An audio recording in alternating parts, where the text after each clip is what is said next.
여러분, 전국민 고용보험 확대한다면서 지금 정부가 난리를 치고 있죠. 문재인 대통령이 전국민 고용보험 확대한다고 이야기를 했잖아요. 그러니까 고용노동부가 움직였어요. 일단 움직이면서 이게 쉽게 말하면 고용주가 정확하게 명확하게 적시가 되는 곳 있잖아요. 그 중에서도 특수 형태의 근로종사자 중에 고용주가 정확하게 누구다 이렇게 결정되는 곳, 여기 먼저 고용보험을 도입하겠다 이야기를 했습니다.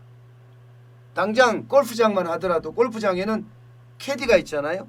캐디는 골프장이 있으니까, 그죠? 골프장이 분명히 고용주예요. 고용주가 명확하게 되죠. 대리운전, 당연히 대리운전 회사에 등록돼 있어 소속돼 있으니까 되죠.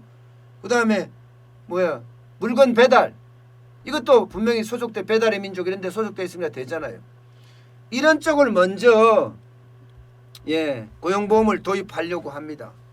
그랬더니 시장에서는 엄청나게 반발을 하고 있어요. 현장을 잘 몰라도 너무 모르는 겁니다.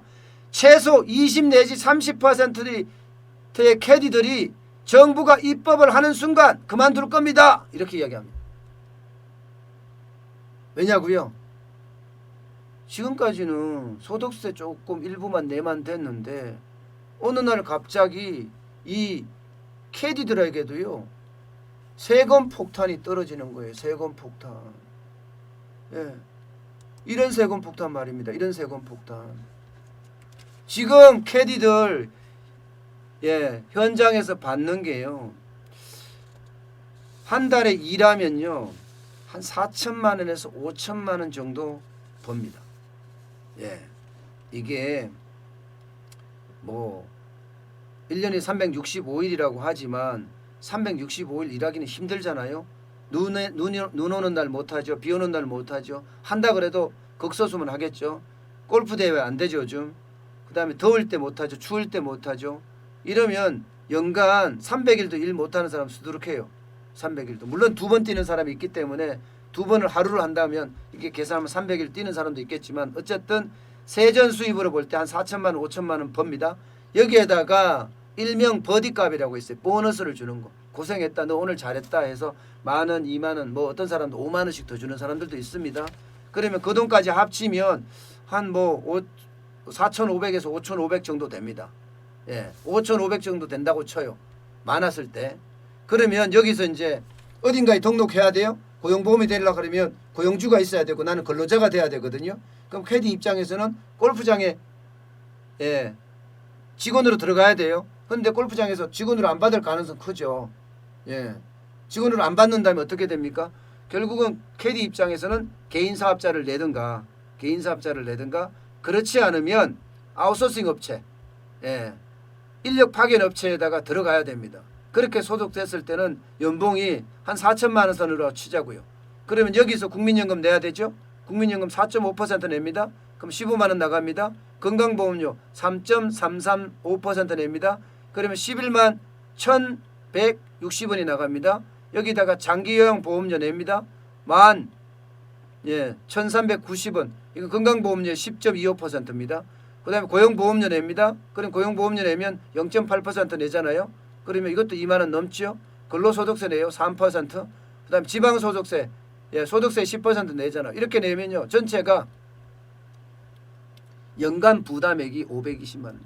연간 부담액이 520만 원. 연간 부담액이 저렇게까지 늘어나면 여러분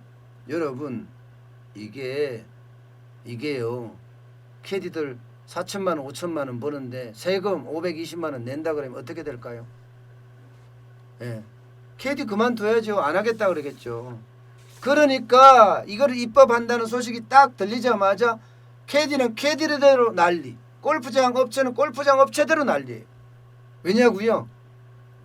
이렇게 보험을 세금을 많이 내라 하니까 캐디는 나 캐디 더 이상 안 하겠다 이렇게 돼서 캐디는 불만이 많은 거고, 골프장 업주는 어떻게 돼요? 캐디들 뽑기가 힘들어져서 이제는 더 까다로워지는 거예요. 일본 가면 골프장에 가면 캐디분들이 없거나 아니면 캐디분들이 요청하면 이렇게 해주긴 하거든. 그러면 할머니들이 옵니다. 할머니들이. 진짜 할머니들이 진짜 할머니들. 예, 그분들이 와서 캐디 하세요. 이제 그런 사태가 조만간 온다는 거죠. 우리도. 아니 본인들이 못하니까 여러분 이게 문제는요. 지금 이게 캐디 선에서 끝나는 게 아니에요. 특고라고 이야기하는 특수고용직 근로자, 예, 특수고용 근로자 여기는 다 그럴 수 있다는 거예요. 설계사들도 있잖아요. 보험 설계사들, 그죠? 많아요. 특수고용직 근로자. 여기가 한 방에 제가 봐서는 예, 굉장히 혼란이 올 거라고 저는 생각이 들어요. 이게 고용보험을 의무제로 했을 때 오는 폐악이죠. 폐악.